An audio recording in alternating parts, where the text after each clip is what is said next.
唉，今集吹係一個老問題，就係究竟有雞先定係有蛋先呢？有人話有雞先，有人又話有蛋先，因為有雞先至生到蛋，有蛋又先至生到雞喎，咁就變成咗一個邏輯上無限循環嘅死結啦。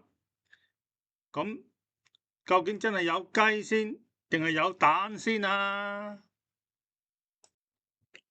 呢單嘢呢，聽講喺2000幾年前喺希臘嘅亞里士多德嘅年代已經有爭論㗎喇。亞里士多德就認為冇所謂第一隻雞或者第一隻蛋嘅，因為喺佢嘅角度嚟講，物種本身係一種永恆不變嘅循環，所以冇所謂第一隻雞或者蛋，對佢嚟講都係講緊同一樣嘅嘢，係分唔開出嚟講嘅。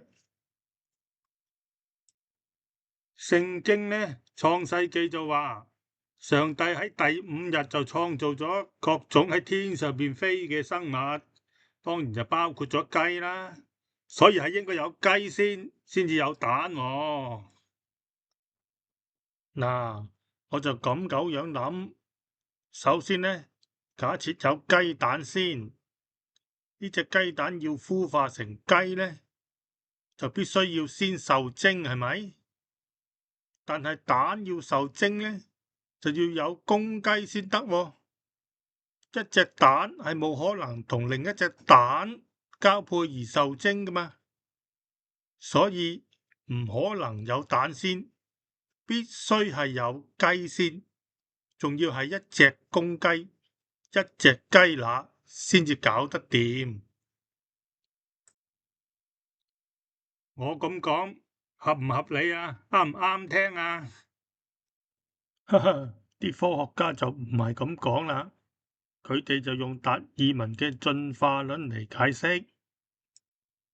進化論話物競天擇，適者生存，啲生物係會因應環境而產生基因突變嘅。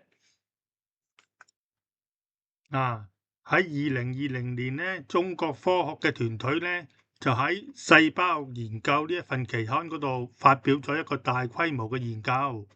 呢個研究呢，就採集咗大量嘅基因數據，證實咗我哋而家食嗰啲雞啊，其實呢就係由一種叫做紅原雞嘅野雞直接進化而嚟嘅喎。喺3500至4000年前，喺泰北緬甸一帶呢，嗰啲紅原雞呢，就因為同人類共存，而慢慢呢就馴養進化咗，成為咗我哋今時今日嘅食用雞啦。講返雞同雞蛋嘅問題先，喺呢度鎖定雞就係講而家嘅食用雞。幾千年前呢，人類就開始耕種。呢啲咁嘅紅原雞呢，見到有嘢食就同人類呢就走埋一齊，互相生活適應。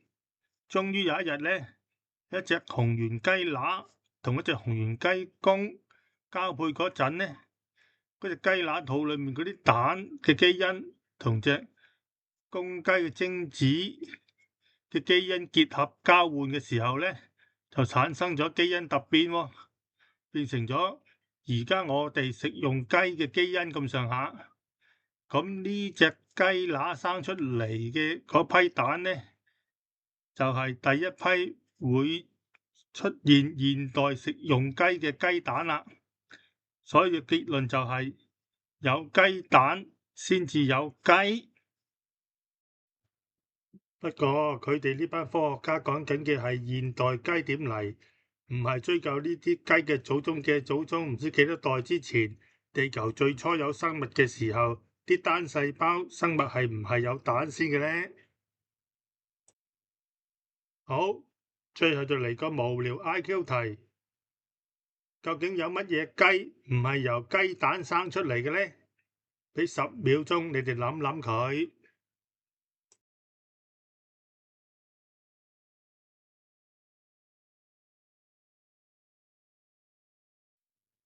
好，答案：田雞、糯米雞、辣雞、銀雞、藥雞、騰雞、燉雞、鵝藥木雞、北菇雞、黃腳雞、小雞雞。好，今日就同大家吹到呢度，係咁先。可以睇埋條片尾問題，自己再諗下佢。拜拜。